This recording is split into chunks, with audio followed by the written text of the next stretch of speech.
est parti pour la troisième et dernière période de cette émission. Voilà, on espère que vous passez un bon moment. Je vous rappelle qu'on est en direct jusqu'à 22h et que vous avez toujours la possibilité de nous envoyer des réactions, des commentaires sur notre page Facebook, la page Facebook de la 3.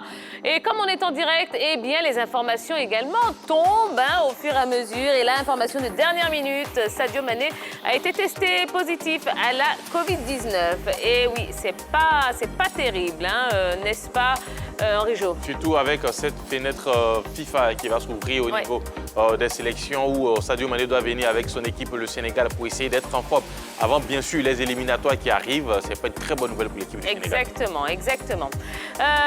D'Angeles et Yellow ont pris place autour de la table. C'est justement pour parler de notre dernier sujet de ce soir, l'inauguration du stade Débempé. Vous savez que les Ivoiriens ont rêvé d'un stade digne de leur passion pour le sport.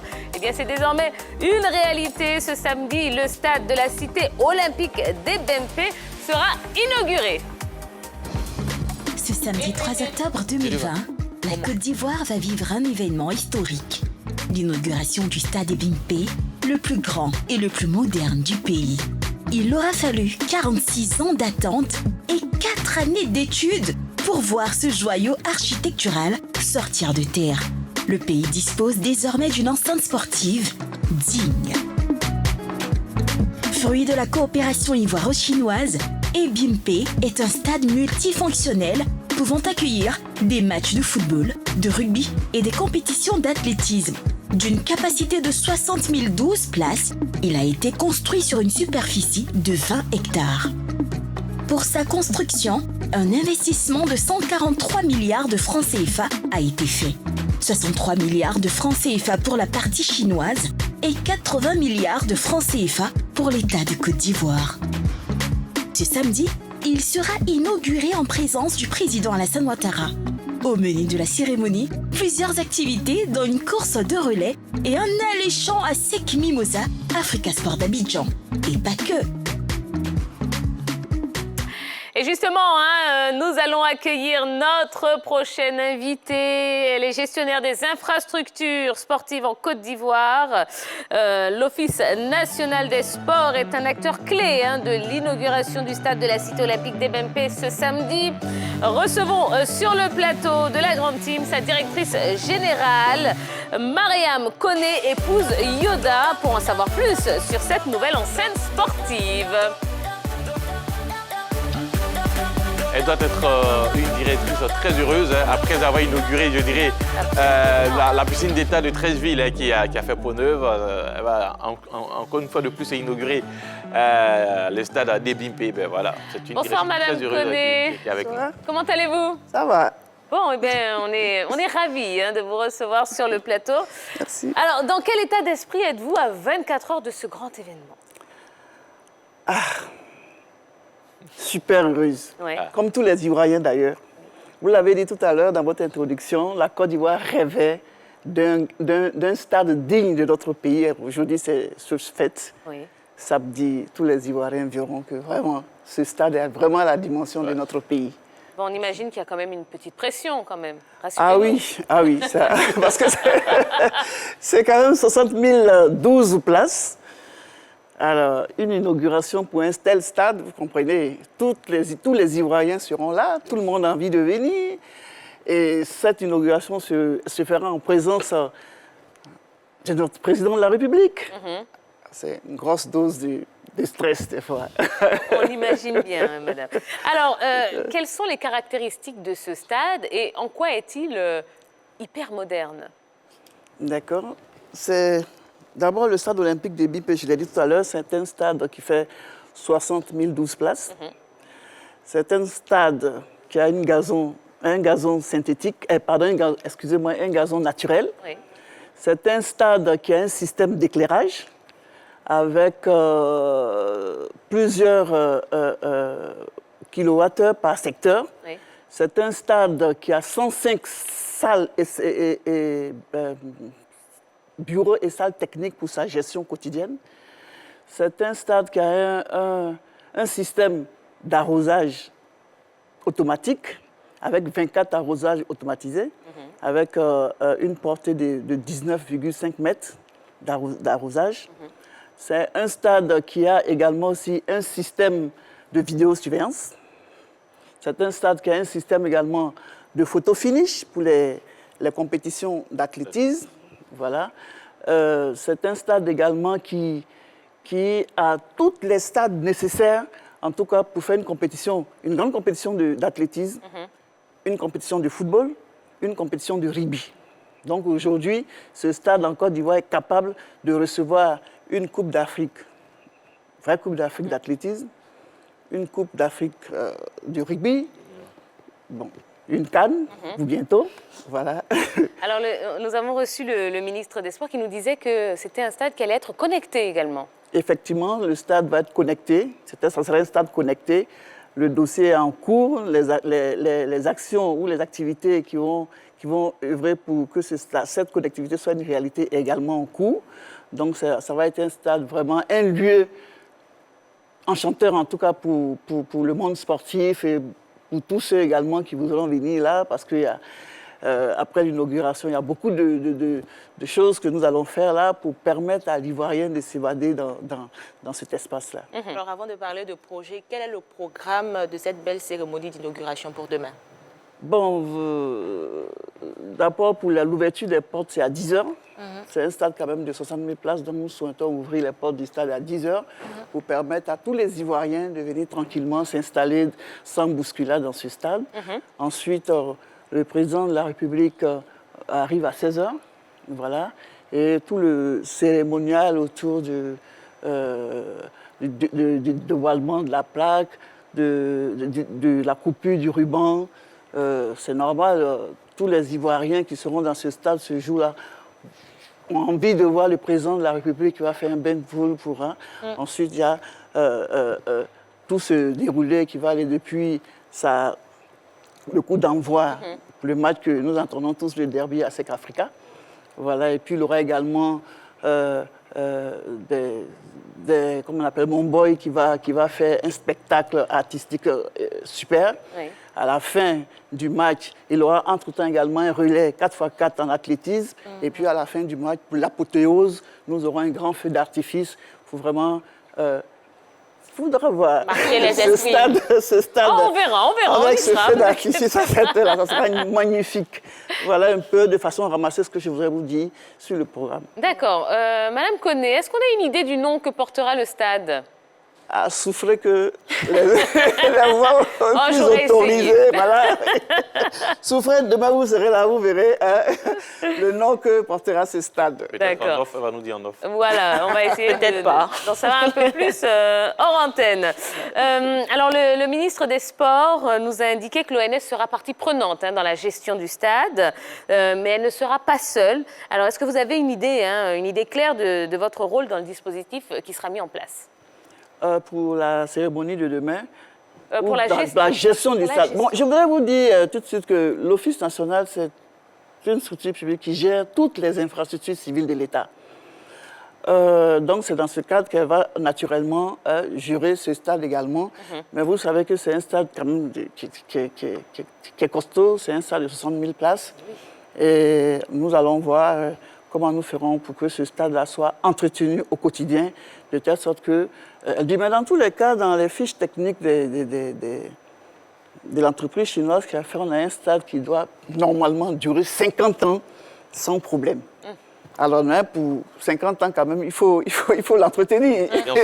Bien sûr. Et moi, cette question-là, parce que déjà, au niveau des infrastructures sportives en Côte d'Ivoire, nous constatons que surtout à l'intérieur du pays, on a des stades qui sont en ruine. Au niveau de Ebimpe, au niveau de ce stade-là, qu'est-ce qu'on va faire de façon concrète pour ne pas se retrouver dans 10 ans à le rénover? Nous sommes en train de réfléchir à signer un contrat avec des structures qui sont vraiment outillées dans l'entretien et l'équipement de ce genre de complexe. Nous sommes en train d'élaborer en tout cas des TDR présentés aux autorités pour que ce stade-là soit vraiment entretenu au quotidien. Parce que il est magnifique, c'est un don de la République populaire de Chine. Il faut que 10 ans, 15 ans après, quand des Chinois passent ici pour voir ce stade-là, que le stade-là soit dans un état optimal de pratique, tout ça, vraiment. Oui, madame, quels sont les problèmes rencontrés par l'OMS dans la gestion des infrastructures en Côte d'Ivoire? Par l'ONS. L'ONS, oui, non pour moi. Parce que l'OMS, c'est autre chose, monsieur. On est dans un autre secteur par l'ONS. Bon, vous savez, généralement, hein, les infrastructures ici, on les construit, mais l'entretien et la maintenance, quelquefois, causent des problèmes. Vous savez également que ici, en Côte d'Ivoire, l'État fait beaucoup de choses. Donc, c'est l'État qui nous apporte un peu une subvention, un budget pour l'entretien de ces stades. Voilà. On le fait à travers des marchés que nous lançons avec des prestataires qui sont le marché, qui vraiment entretiennent au quotidien ces infrastructures. C'est vrai que vous avez parlé de certaines infrastructures à l'intérieur du pays qui sont dans un état... C'est vrai. Surtout les infrastructures qui ont été acquises à travers les faits tournants de l'indépendance, qui, au fil des années, sont laissées un peu pour compte. Et aujourd'hui, il faut reconnaître que ces infrastructures-là sont dans un état vraiment de l'élaboration très avancé. Oui. C'est pour cela qu'en 2012, avec la crise, la situation s'est encore aggravée, surtout à l'intérieur, même au niveau du district d'Abidjan. C'est pour ça qu'au sorti de la crise en 2012, l'État a voulu que ces infrastructures-là soient réhabilitées. Donc, elle a mis en place un programme qu'on appelle le PRECI, le programme de réhabilitation et de construction d'infrastructures de proximité, d'où ces infrastructures qui ont été acquises à la faveur des faits tournants de l'indépendance. Nous sommes sur le dossier est bientôt terminé pour que ces infrastructures-là vraiment soient enfin réhabilitées avec des normes qu'il faut. Donc c'est un programme qui nous tient à cœur parce que l'Office national entretient toutes les infrastructures civiles de l'État. S'il y a une bonne partie qui est en chose, c'est tout à fait normal que nous nous battons. Et c'est ce que nous avons fait par rapport au programme que l'État a mis en place, qui bientôt en tout cas sera bouclé dans sa conception pour que ces infrastructures connaissent un coup de fouet pour le bonheur de nos populations à l'intérieur du pays. D'accord. Alors, Madame Koné, assurer la promotion du sport et des athlètes ivoiriens par tous les moyens. Sur cette mission, est-ce que vous pouvez nous faire le point en ce qui concerne les athlètes paralympiques? D'accord. Je voudrais vous dire qu'entre-temps, c'est vrai, il y a ce décret qui date de 2014. Il y a eu beaucoup de... Il y a eu des changements quand même. Aujourd'hui, la vie fédérale a pris en main ce point du décret de l'ONS. Donc aujourd'hui, la direction des sports de haut niveau vraiment gère cette question des fédérations, de la promotion des fédérations, puisque les attributions de l'ONS ont été versées à cette direction générale qui gère vraiment les fédérations sportives en Côte d'Ivoire, donc qui s'occupe également de leur promotion, d'où la Fédération ivoirienne des sports paralympiques. D'accord, très bien.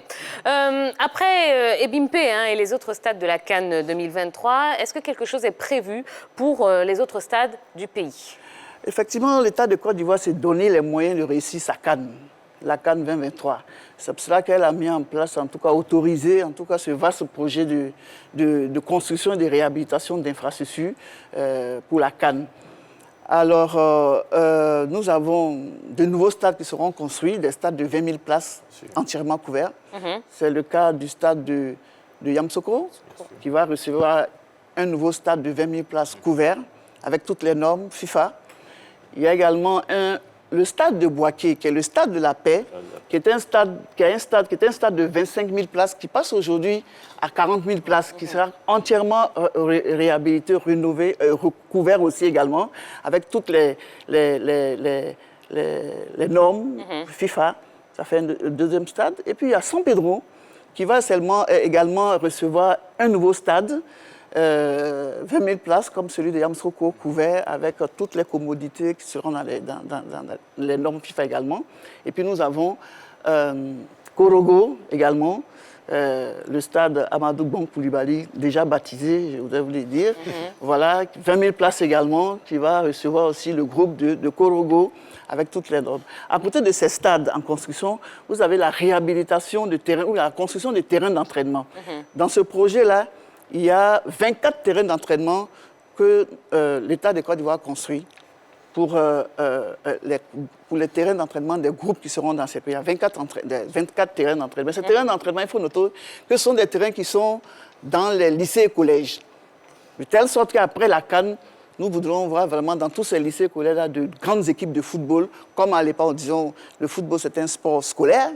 Donc, avec la présence de ces infrastructures, de ces terrains de sport qui seront également réhabilités dans les normes avec des arrosoirs automatiques. Vraiment, tout ce qu'il faut pour une belle pratique, tous ces déplacements devraient contribuer en tout cas à relever un tant soit peu le niveau de la relève au niveau du foot. Voilà, à côté de cela, il y a également la construction d'hôtels. Oui. À Korogo, un hôtel de 50 lits. À côté de cet hôtel de 50 lits, vous avez la construction de cités Cannes.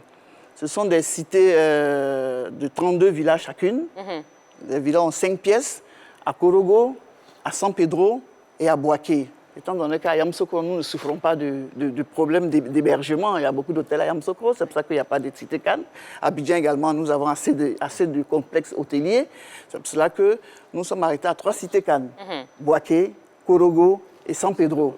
Ça sera de belles cités où il fera bon vivre, en tout cas pour toutes les délégations sportives qui seront hébergées dans ces cités-là. Voilà en gros tout le projet, en tout cas à côté du stade olympique de Bimpe, tout le projet de la Cannes. Mais à Abidjan également, il ne faut pas oublier Abidjan, il y a le stade Félix Houphouët-Boigny qui va être également réhabilité dans les normes. C'est ça. Vraiment. Si vous avez regardé un peu le dernier passage de la CAF ici, non, ils n'ont même pas regardé le stade Félix Houphouët-Boigny. Et les travaux commencent à partir de la fin de ce mois Voilà, d'octobre. donc bientôt, en tout cas, le Exactement. stade Félix Houphouët-Boigny va être repris dans tous ses compartiments. Oui. Et pour vraiment donner une peau neuve à notre mythique stade. Oui, parce que moi, je dis le stade Félix Houphouët-Boigny, c'est le stade mythique des Ivoiriens, Oui. parce qu'il porte le nom de notre mythique président de la République, sûr. Félix Houphouët-Boigny. Absolument. Eh ben, merci beaucoup, Madame Yoda. Je vous appelle Madame Koné depuis tout. Madame Yoda, exactement. Vous avez mis beaucoup de cœur à l'ouvrage. On le sent et on vous sent très fière, Madame Yoda. Donc, en tout cas, sachez que la 3, il sera bien représenté. Tout à fait. Voilà. Je voudrais également profiter de votre plateau pour lancer un appel aux Ivoiriens. Oui.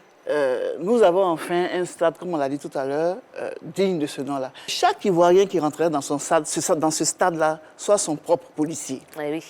Moi, je voudrais être fier des Ivoiriens quand, au lendemain de cette fête, quand nous allons faire l'état des lieux, qu'on fasse 0 robinet cassé, 0 robinet emporté, 0 siège cassé. Vraiment, je serai fier des Ivoiriens. Parce que nous appelons ce comportement citoyen-là Oui. pour protéger ce stade. Parce qu'il est magnifique, vous l'avez dit, il est magnifique. C'est avec beaucoup que je parle de ce stade. Il est beau. Et les Ivoiriens seront vraiment disciplinés et vous serez fiers de tous ceux qui feront le déplacement pour l'inauguration du stade des Bimpe. Et bien voilà, ça y est, il est déjà l'heure. On aurait bien parlé encore de plein de choses, mais vous reviendrez pour nous raconter tout ça. Tout à fait. D'accord. Merci beaucoup d'être venu sur le plateau de la Grande Team. Merci à vous, amis téléspectateurs. On espère que vous avez passé une belle semaine en notre compagnie. On va se reposer un petit peu pour revenir très en forme demain. Pas tous, parce qu'il y en a qui vont. Et Bimpe, pardon. D'autres qui iront aux ébiers. En tout cas, c'est pour vous dire que lundi, il y aura encore un très, très beau programme à vous proposer. Reposez-vous bien. Prenez beaucoup de force. Bisous, bisous à lundi. Bye bye.